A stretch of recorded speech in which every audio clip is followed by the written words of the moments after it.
SLBC సొరంగంలో సహాయక చర్యలు 27 రోజుకు కొనసాగుతున్నాయి. మొత్తం 18 రెస్క్యూ బృందాలను నిర్విరామంగా ప్రయత్నిస్తున్నా ఆ 7 జాడ మాత్రం తెలియడం లేదు. ప్రధానంగా రోబోలు సైతం ఈ సహాయక చర్యల్లో పాల్గొంటున్న సాంకేతిక ఇబ్బందులు మాత్రం పనులకు అడ్డు తగులుతున్నాయి. ప్రత్యేకించి రోబోలకు నెట్వర్క్ సమస్యలు ఎదురవుతున్నాయి. దీంతో సహాయక చర్యలు మందకొడిగా సాగుతున్నాయి.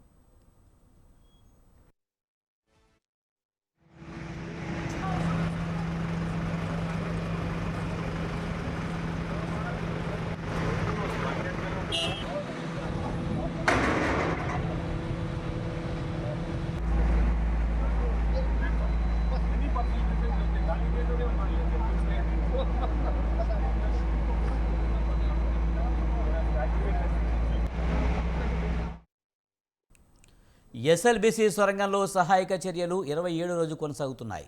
మొత్తం 18 రెస్క్యూ బృందాలు నిర్విరామంగా ప్రయత్నిస్తున్నా ఆ 7 జాడ మాత్రం తెలియడం లేదు. దీనిపై మరింత సమాచారాన్ని మా కరెస్పాండెంట్ ప్రదీప్ అందిస్తారు. ప్రదీప్, ఎస్ఎల్బీసీ సహాయక చర్యలు కొనసాగుతున్నాయి, నెట్వర్క్ ప్రాబ్లమ్స్ కూడా వస్తున్నట్టు తెలుస్తుంది. పూర్తి సమాచారం ఏంటి?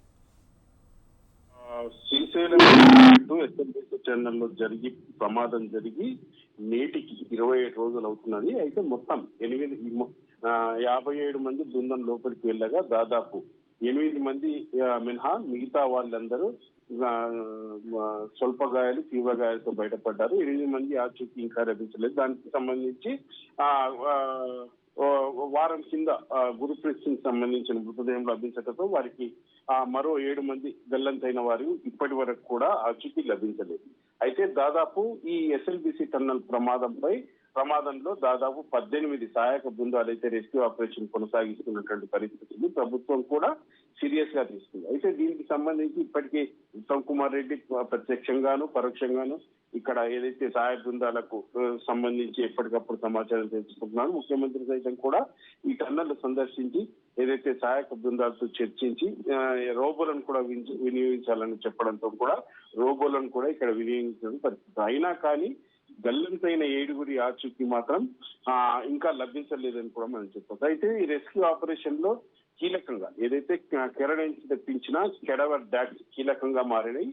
ఆ కెడవర్ డాక్స్ వచ్చిన తర్వాతనే గురుప్రీత్ సింగ్ మృతదేహం కూడా లభ్యమైంది. అయితే కెడవర్ డాక్స్ అతి ప్రమాదకరంగా ఉన్న D1, D2 ప్రాంతంలో కూడా మరో 3 స్పాట్లను గుర్తించినట్టు అక్కడ కూడా కొంత అంటే సున్నితమైన ఏదైతే D1, D2 ప్రాంతం అత్యంత ప్రమాదకరమైంది. ఏదైతే 14 కిలోమీటర్ వద్ద ఈ ప్రమాదం జరగా D1, D2 కూడా ఇంచుమించు 0 పాయింట్ లో ఉంది. అయితే అక్కడ కూడా భారీ ఎత్తున అంటే టన్నల్ కు కేవలం 1 ఫీట్ మాత్రమే మట్టి టన్నల్ పై భాగంలో అంటే టన్నల్ మొత్తం ఇంచుమించు మట్టితో కూరుకుపోయినటువంటి పరిస్థితి.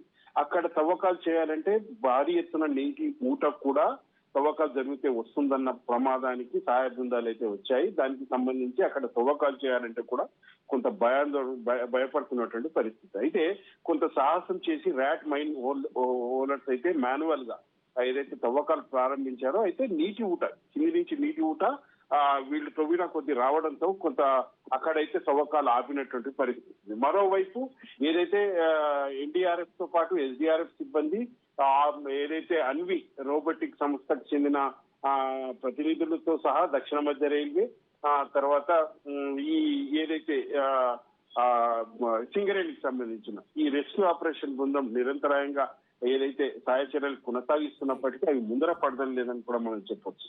అయితే మొత్తం ఏదైతే TBN శకలాలు కొంత రైట్. Thank you Pradeep.